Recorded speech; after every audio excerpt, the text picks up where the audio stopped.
I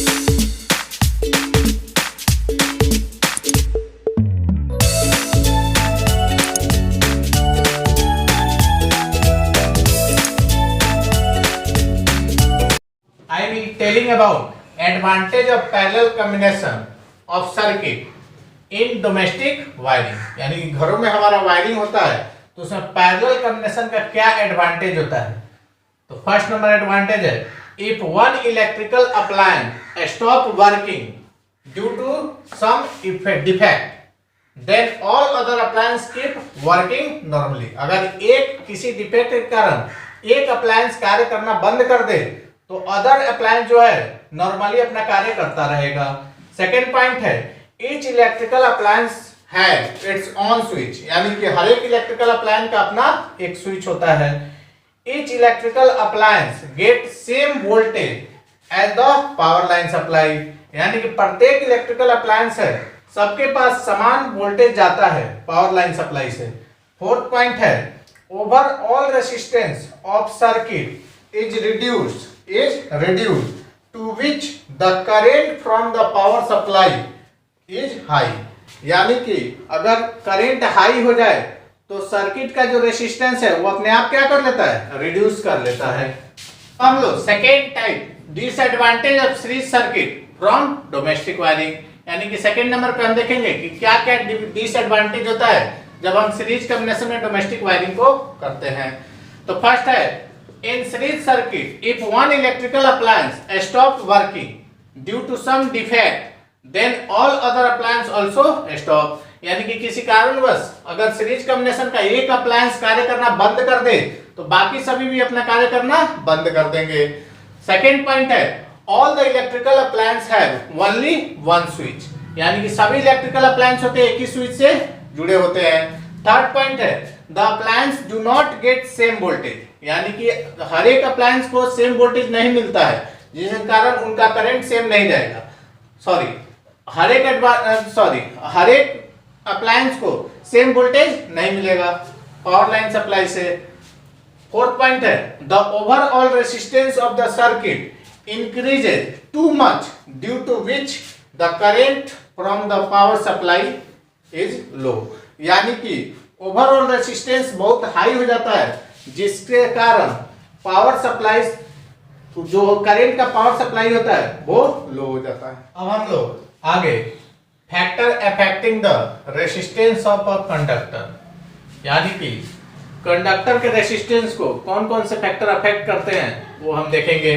तो first है length of the conductor, second है area of cross section, third है मटेरियल ऑफ कंडक्टर और फोर्थ है टेम्परेचर ऑफ द कंडक्टर।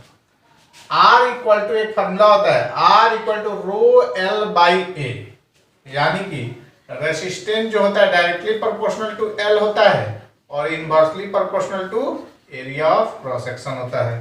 तो यही यहाँ पे लिखा हुआ है लेंथ ऑफ द कंडक्टर, यानी कि लेंथ ऑफ द कंडक्टर कैसे डिपेंड करता है, the resistance of the conductor is directly proportional to length of the conductor, यानी कि R directly proportional to L। और सेकेंड वही है एरिया ऑफ क्रॉस सेक्शन, यानी कि एरिया ऑफ क्रॉस सेक्शन कैसे डिपेंड करता है, the resistance of the conductor is inversely proportional to area of cross section. Area of cross section से क्या होता है, इनवर्सली प्रोपोर्शनल, यानी कि R इनवर्सली प्रोपोर्शनल टू ये होता है। अब third number material of cross section, the resistance depends on nature of conductor, यानी कि किस चीज से वो बना हुआ है। फोर्थ नंबर है temperature of the conductor, the resistance of conductor is increased while temperature of conductor is increases. Resistance तब बढ़ेगा जब रेजिस्टेंस बढ़ता जाएगा तो टेम्परेचर भी बढ़ता जाएगा। SI unit of resistivity rho is ohm into metre.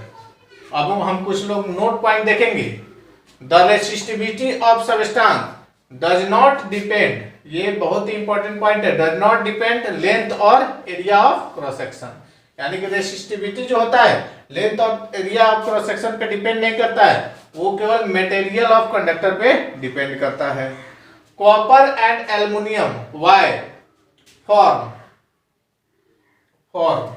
On transmission of electricity because copper and aluminium have very low resistivity, यानी कि कॉपर और एल्युमिनियम के पास रेसिस्टिविटी होता है वो वेरी लो होता है। अब हम अगले क्वेश्चन को देखेंगे। If radius of a wire is half, यानी कि पहले जो रेडियस था, मानो पहले रेडियस r था, तो r1 मानो रेडियस r था, तो r1 बराबर क्या हो गया r/2। Then what will be the new resistance, तो हमने r का फॉर्मूला पढ़ा है रो एल बाई ए, और a बराबर सर्कुलर क्रॉस सेक्शन होता है तो ये पाई r स्क्वायर होता है, यानी कि r बराबर rho L by pi r square. तो जब पहले रेसिस्टेंस जो था वो ये था, इक्वेशन 1 हो गया। सेकेंड टाइम में क्या कर रहा है, जब r1 हम निकालेंगे यानी कि सेकेंड टाइम का, तो रो एल बाई पाई r की जगह क्या हो जाएगा r/2 का होल स्क्वायर, तो r1 बराबर रो एल बाई पाई 1/2 का स्क्वायर 1/4, यानी कि r²/4 हो जाएगा, 4 ऊपर चला जाएगा, यानी कि r1 इक्वल टू आ गया r1 equal to 4 rho L by pi r²। अब हम दोनों का रिलेशन निकालना चाहते हैं तो इक्वेशन 2 बाई इक्वेशन 1 कर देंगे। यहाँ पे इक्वेशन 2 बाई इक्वेशन 1 कर देंगे, तो इक्वेशन 2 यानी कि r1 इक्वल टू क्या है r1 बाई ये r इक्वल टू क्या हो जाएगा, r1 हो गया 4 rho L by pi r², और ये हो गया रो L by pi r²। Pi r² से पाई, रो एल से रो एल कैंसिल हो गया, यानी कि r1 by r equal to 4 आ गया, यानी कि नया वाला r1 रेसिस्टेंस जो आएगा 4 टाइम्स पुराने वाले का हो जाएगा, यानी कि r1 बराबर 4r हो जाएगा। तो ऐसे क्वेश्चन बनता है। ऐसे एक और टाइप का क्वेश्चन बनता है, बोलेगा लेंथ को हाफ कर दिया गया, तो लेंथ को हाफ किया जाएगा, तो मानो पहले वाला रेसिस्टेंस जो r बराबर रो एल बाई ए होगा, तो यहाँ पे r बराबर r1 क्या हो जाएगा rho L by 2 by A, फिर रेशियो कर देंगे r1 बाई r, यानी कि rho L by 2a upon rho L by A से रो एल से रो एल, ऐसे सॉल्व कर लेंगे, तो ऐसे भी क्वेश्चन बन जाता है। तो रेडियस से रिलेटेड एक क्वेश्चन देंगे थे। फिर अगला क्वेश्चन हम लोग देखेंगे, the wire of circular cross section are made of same material, material change नहीं किया जा रहा है, have their radius is in the ratio 1:2, यानी कि वायर है सेम मटेरियल से बनाया गया है, लेकिन रेडियस मानो इसका r है, तो इसका क्या हो जाएगा 2r हो जाएगा। x मान लो, इसका x मान लो, तो ये क्या हो जाएगा 2x हो जाएगा। Then find the ratio of their resistance if the length of, हाँ यहाँ पे condition, if the length of wire is same, यानी कि लेंथ क्या है सेम है, तो मानो इसका रेसिस्टेंस निकालेंगे तो r बराबर rho L by A, rho change नहीं होगा क्योंकि दोनों का मटेरियल क्या है सेम है, तो पहला हो गया रो एल बाई r बराबर, तो r बराबर रो एल, ए की जगह हम पाई r² यानी कि x का स्क्वायर कर देंगे। सेकंड में r बराबर, इसको r1 कर देना है, इसको r2 कर देना है डिफरेंस के लिए, r2 बराबर भी रो एल बाई ए हो जाएगा, तो r2 बराबर rho L by pi r की जगह क्या हो जाएगा 2x का होल स्क्वायर, तो r2 बराबर यहां से आ जाएगा r2 बराबर rho L by pi 4 pi x square, 4 pi x square.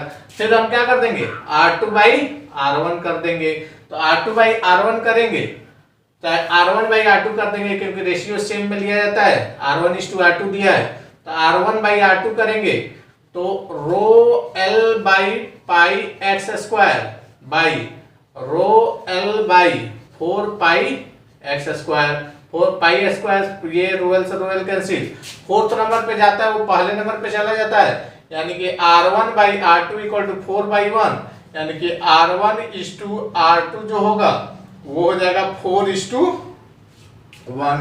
इस तरह से हमारा क्वेश्चन बनता है। अब हम आगे एक टॉपिक पढ़ेंगे इलेक्ट्रिकल पावर। आगे हम लोग टॉपिक पढ़ेंगे जो वो टॉपिक है electrical power. I will telling about electrical power. Electrical power, electrical power. तो सबसे पहले हम बोलेंगे इलेक्ट्रिकल पावर क्या होता है। तो it is the electrical work done, electrical work done per unit time, per unit time is called electrical power. तो यहां से P बराबर क्या हो जाएगा W बाई टी, P बराबर W बाई टी, यानी कि electrical power equal to work done, electrical work done by time होगा।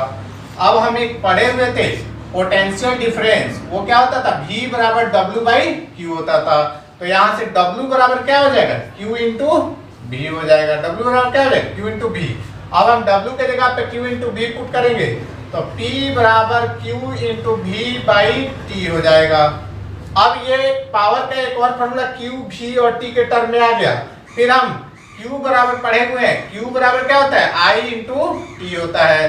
तो हम Q के जगह पुट करेंगे I इंटू टी, तो I into T into V by T, तो T से T कैंसिल हुआ तो P बराबर क्या हो गया V into I, V into I। तो पावर इक्वल टू आ गया VI। और ये पावर का एक और फॉर्मूला हो गया, यानी कि पहला फॉर्मूला हो गया। अब हम पावर के फॉर्मूला को एक्सचेंज कर करके और फॉर्मूला बनाएंगे। अब हम जानते हैं P बराबर VI तो आ गया। अब हम जानते हैं V बराबर R बराबर क्या होता है V बाई I। तो V बराबर क्या हो जाएगा I इंटू R।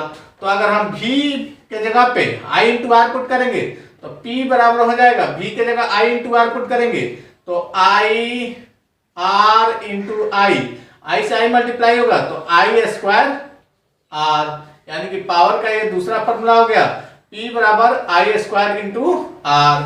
अब यहाँ पे क्या बचा, अब अगर हम I के जगह I बराबर क्या हो जाएगा I बराबर हो जाएगा V बाई R। अब हम I के जगह V बाई R पुट कर रहे हैं तो थर्ड फॉर्मूला यहां से बनेगा P बराबर I के जगह V पुट कर रहे हैं V बाई R को, तो V बाई R का whole square into R।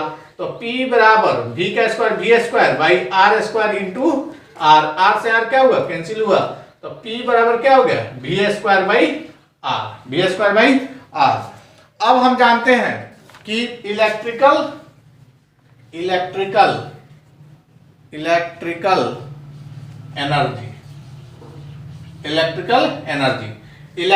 Energy E बराबर होता है P इंटू टी। अब यहां से हम लोग जितना पावर निकालेंगे, यहां से जो भी पावर आएगा उसमें T से मल्टीप्लाई कर देंगे तो वहां से इलेक्ट्रिकल एनर्जी का वैल्यू आ जाएगा। अब एक और यहीं पे टर्म हम पढ़ा देते हैं हीटिंग इफेक्ट ऑफ करंट, यानी कि हीट निकालना, हीट।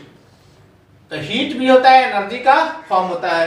तो हीट बराबर H बराबर P इंटू टी होता है। तो यानी कि अगर मानो हीट निकालना है तो पावर जितना हमने निकाला है उसमें T से मल्टीप्लाई कर देंगे तो हीट का भी तीन फॉर्मूला बन जाएगा।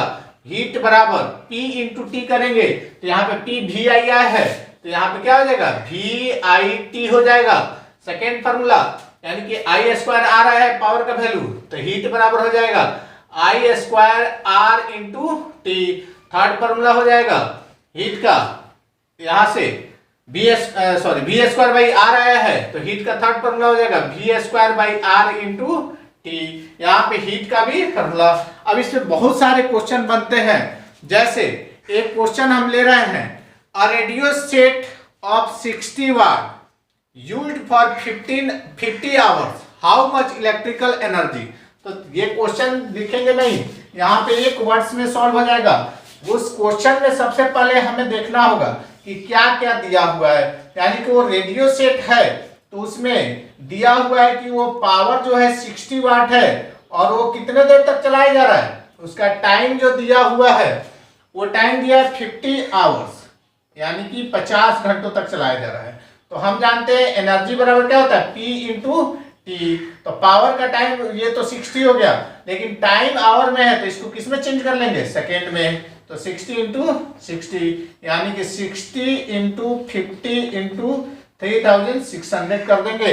इसको सॉल्व कर लेंगे, जितना भी आएगा वो जूल में हमारा आंसर हो जाएगा। तो ऐसे बहुत सारे क्वेश्चन बनेंगे, आगे हम एक एक क्वेश्चन सॉल्व करेंगे। तब तक आप लोग इस फार्मूला को नोट कर लीजिए। अब आगे हम लोग क्वेश्चन देखेंगे।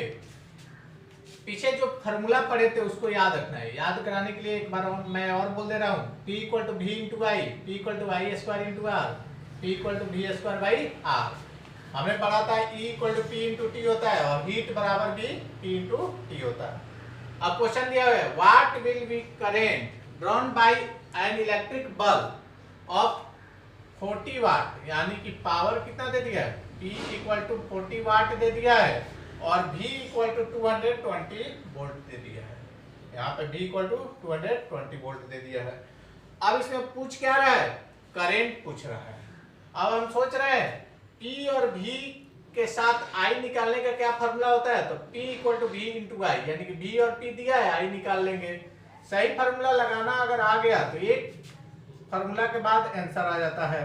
तो I बराबर P equal to V into I, तो I इक्वल टू क्या हो जाएगा, P बाई V। तो I इक्वल टू P का वैल्यू 40 और V का वैल्यू 220, 0 से 0, 2 जा 2 11 जा, यानी कि I इक्वल टू आ जाएगा 2/11 एम्पियर। पहला क्वेश्चन सॉल्व हुआ। फिर उसी तरह सेकंड क्वेश्चन देखेंगे।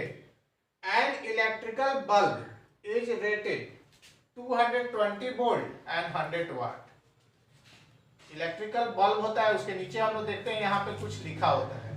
उसको लिखा है V बराबर 220 वोल्ट और P बराबर 100 वाट। 100 वाट का बल्ब है या और उसे 220 वोल्ट पे चलाया जा सकता है। When it is rated 110 volt, the power consumed will be। तो पूछ रहा है पावर क्या होगा। तो हम सोच रहे हैं V और P दिया है और फिर अगले कंडीशन में V दे के P पूछ रहा है। तो बल्ब जो सेम है तो उसमें क्या होगा, रेसिस्टेंस, यानी कि ये इसका R होगा वो क्या होगा, सेम होगा। तो हम सोच रहे हैं पहले R निकाल ले। तो V और P दिया रहता है तो R वाला फॉर्मूला ये है, यानी कि P बराबर क्या होता है, P बराबर V स्क्वायर बाई R। तो R बराबर क्या हो जाएगा, V स्क्वायर बाई P। तो यहाँ से R इक्वल टू V के जगह 220 स्क्वायर करेंगे तो 2 टाइम्स आ जाएगा, बाई P कितना हो गया 100 वाट। तो 0 से 0 कैंसिल, 0 से 0, यानी कि 444 आ जाएगा। 22 जा 44, 4 आ गया, 22 जा 484 आ जाएगा। 22 जा 44, 22 जा 4, हाँ ठीक है, ओम ये आ गया। अब कह रहा है कि पावर क्या होगा, P equal to V square by R। तो P बराबर हो जाएगा, V का वैल्यू कितना दिया 110 इंटू 110 और R कितना है जी 484।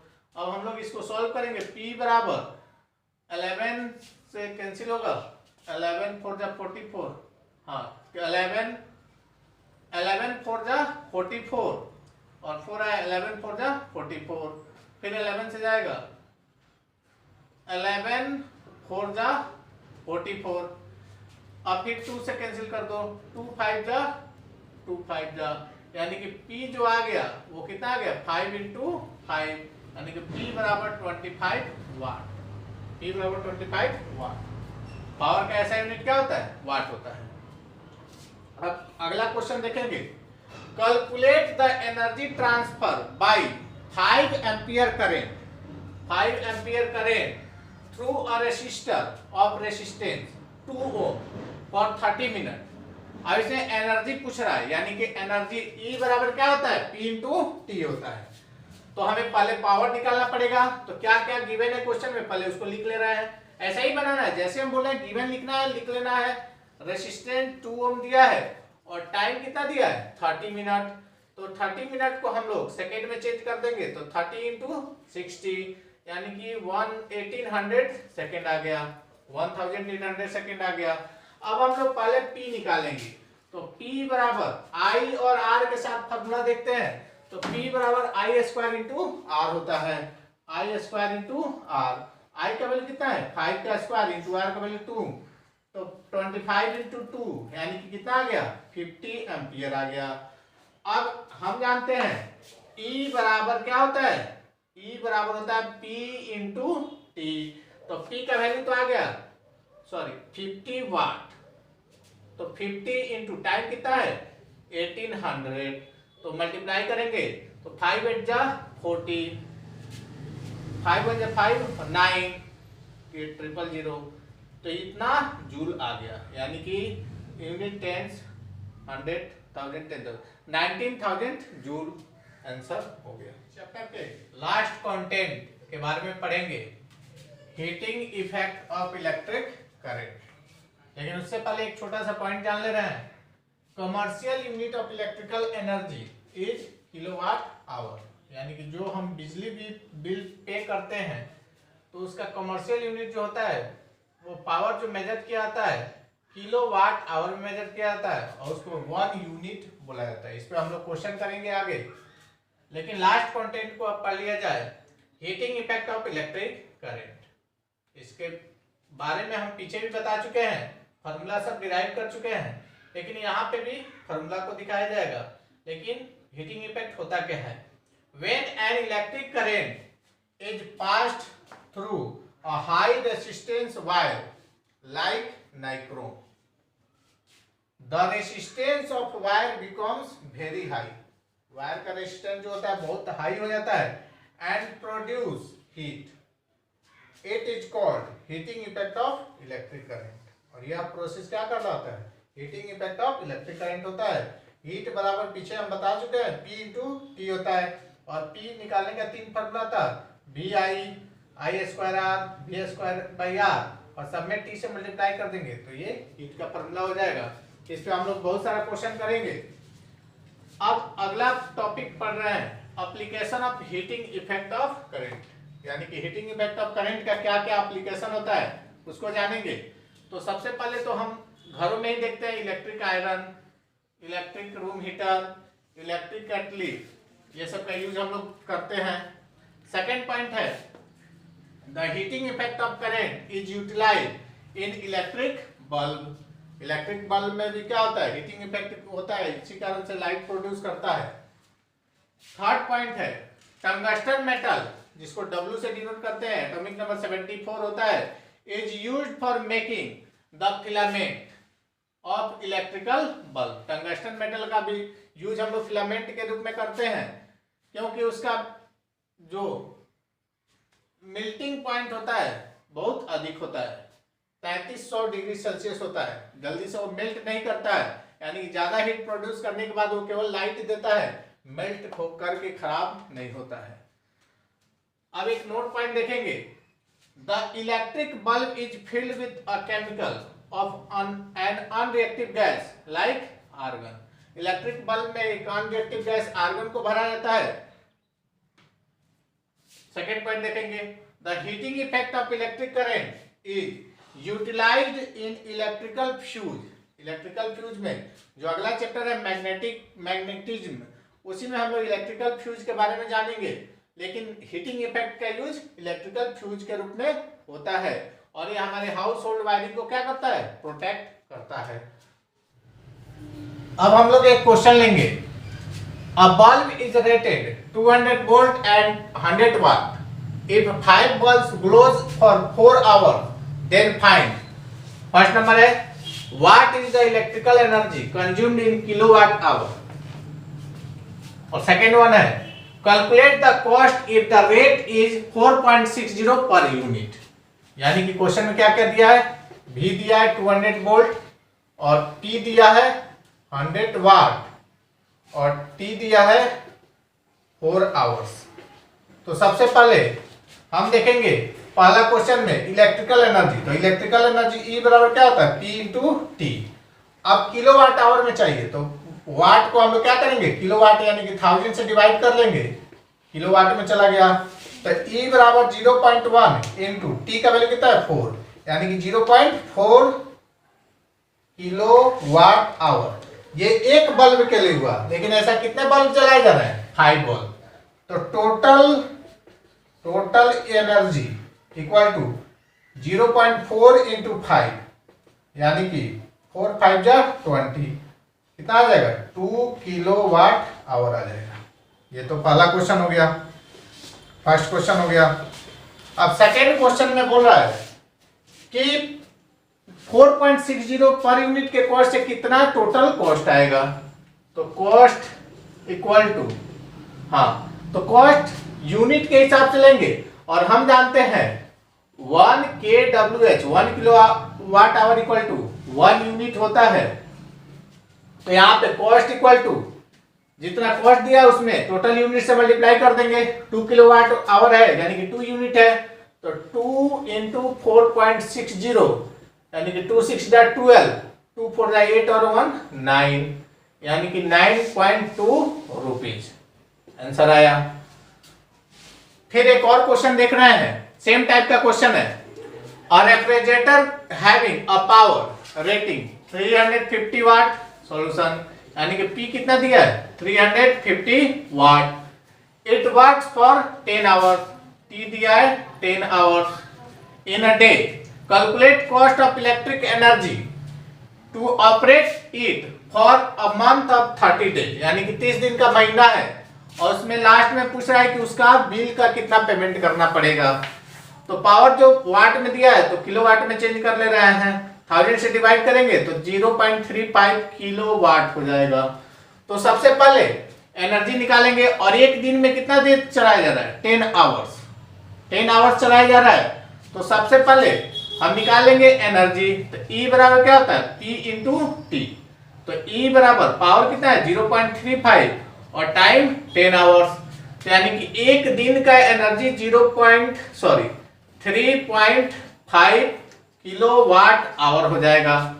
लेकिन ऐसे ऐसे कितने दिनों तक चलाया जा रहा है 30 डेज तक, तो 30 डेज तक चलाया जा रहा है। तो टोटल एनर्जी इक्वल टू 3.5 एक दिन का हो गया इंटू 30, यानी कि 3 5 जा 15, 3 5 जा 15, 1 3 3 जा 9 और 1 10, 105 किलोवाट आवर, यानी कि 105 यूनिट हो गया, क्योंकि हम जानते हैं 1 किलोवाट आवर बराबर 1 यूनिट होता है। अब बोल रहा है कि कॉस्ट क्या होगा, तो कॉस्ट इक्वल टू जितना यूनिट आया हुआ है उसमें क्या करेंगे 1 यूनिट के कॉस्ट से मल्टीप्लाई कर देंगे। तो 3.40 तो मल्टीप्लाई करेंगे, तो यहां पे मल्टीप्लाई करके देख ले रहे हैं 105 इंटू 3.4, 4 5 जा 20, 4 0 2, 4 1 जा 4, 3 5 जा 15, 3 0 0, 3 0 0 1 हो जाएगा, 3 1 जा 3, 0753 यानी कि 357 रुपीज हो जाएगा। ऐसे और सारे भी क्वेश्चन है जिसको मैं कमेंट बॉक्स में डाल दूंगा, आप लोग उस क्वेश्चन को बनाकर आंसर को कमेंट बॉक्स में सेंड कीजिएगा। और फिर वहीं बोलेंगे वीडियो अच्छा लगा हो तो लाइक कीजिए, चैनल को सब्सक्राइब कीजिए और बेल आइकन को जरूर दबाइए।